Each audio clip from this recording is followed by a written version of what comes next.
தீனுக்குள்ளே நுழைஞ்சிட்டு அல்லாஹ்வுடைய நல்லடியார்களே, ஏலான் மிம்பருக்கு ஏறதுக்கு முன்னாடி அசான் சொல்லணும், அதுக்கு பிறகு இமாம் பேசணும், அவ்வளவுதான். அதுல இடையில யாரும் பேசுறது இல்லை, இடையில் யாருக்கும் பேச முடியாது. இது வழக்கமா ஏலான் இருக்கிறது. மக்களே, நீங்கள் அறிவுரை நல்லது மாதிரி தான் இருக்கீங்க, அறிவுரை சொல்ல நல்லது தானே. புகாரில் உள்ள ஹதீஸ் தானே சொல்றாங்க.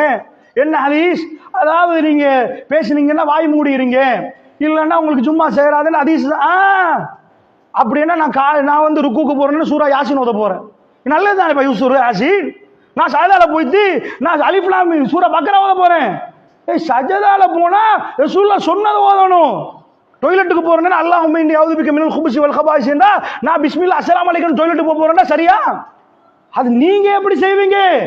மார்க்கத்துக்குள் மார்க்கம் தெளிவாக்கப்பட்டிருக்கிறது, அதில் எதுவும் கூட்ட இயலாது, குறைக்க இயலாது. சகோதரர்களை, கோபத்தில் சொல்லவில்லை, வல்லாஹி இரக்கத்தில் சொல்கிறேன். நாம் எல்லாம் அல்லாஹ்வுடைய அற்பமான வாழ்க்கை, நாங்கள் பணத்துக்கு பேசவில்லை, நாங்கள் அற்பமான வாழ்க்கை. இதுல என்ன கிடைக்கின்ற இப்படி ஒன்று இல்லாம போன என்ன கொண்டாடுற அளவுக்கு என்ன உண்டா? நாம் திருந்துவோம் சகோதரர்களே. கேட்டால் அல்லாஹ்விடம் ஜவாபு சொல்ல வேண்டி வருமே. அன்றைக்கு போய் மறுமையிலே என்ன இரும்பாலே செய்யப்பட்டிருக்கிறோம், உளுந்துட்டோன்னா நரம்பு போகுது, காலையெல்லாம் போகுது. இன்றைக்கு பேசினவர் முழுக்க படுத்த படுக்கையில் நிற்கிறார். சுபஹானல்லாஹ். ஒரு சகோதரர் வீட்டுக்கு ஒரு குத்துபா முடிஞ்சு போனோம், அமர்க்களமா பிடிச்சி சாப்பாடு எல்லாரையும் கூப்பிட்டு சாப்பாடு வச்சேன்.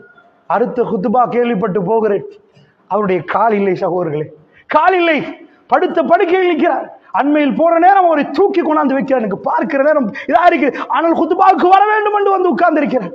அல்லாஹ்வுடைய நல்லடியார்கள், எங்களுடைய வாழ்க்கை பூரணமா நிரந்தரமா நாங்க இப்படி நிற்க மாட்டோம். கிட்னி போயிரும், ஹார்ட் போயிரும், இப்படி நிப்ப நாம அப்படி படைக்கப்பட்டிருக்கிறோம். நேர்மையான இருப்போம் சகோதரர்களே. ஊருக்கு என்ன பதில் சொல்ல போறோம், உலகத்துக்கு என்ன பதில் சொல்ல போறோம், அவன் கேட்ட என்ன சொல்ல போறோம்? ரசூலுல்லாஹ்க்கு பூமாலை போடணும்டா, ரசூலுல்லாஹ் அபூஜல்லாம் உட்கார்ந்து பேசினார்கள். என்ன வேணும், ஆட்சியில வேணுமான்னு கேட்டாங்க. ரசூலுல்லாஹ் ஒரே வார்த்தையில் முடித்தார்கள், தர இயலாத ஒரு கம்ப்ரமைஸுக்கு வந்தார்கள். இது அரசியல் அல்ல, இது மார்க்கம். இது அரசியல் அல்ல.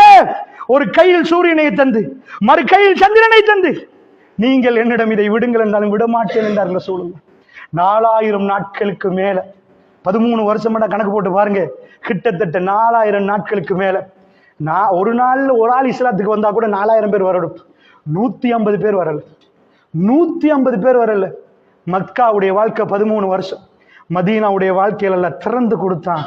முதல் 6 வருஷத்துக்கு பிறகு கண்ணு தெரியாத தூரத்துக்கு மக்கள் திறந்து கொடுத்தான். 4000 நாட்கள் பெருமானார் வேதனைப்பட்டார்கள். அவரை அடிக்க, அவரை வெட்ட, அவரை ஊரோட்டு விரட்ட. அவர் என்ன தப்பு செய்தார்? என்னுடைய தலைவர் என்ன சொன்னார்? அவர் செஞ்சது என்ன பிழை? அதுதான் அல்லாஹ்வுடைய நல்லடியார்களே. மார்க்கத்தை சொன்னால் 4 சைத்தான்கள், சைத்தான் 4 பேரை தூண்டுவான். நல்லா புரிந்து கொள்ளுங்கள். எல்லா இடங்களையும் குர்ஆன்ல இருந்த என்ன பிரச்சனை?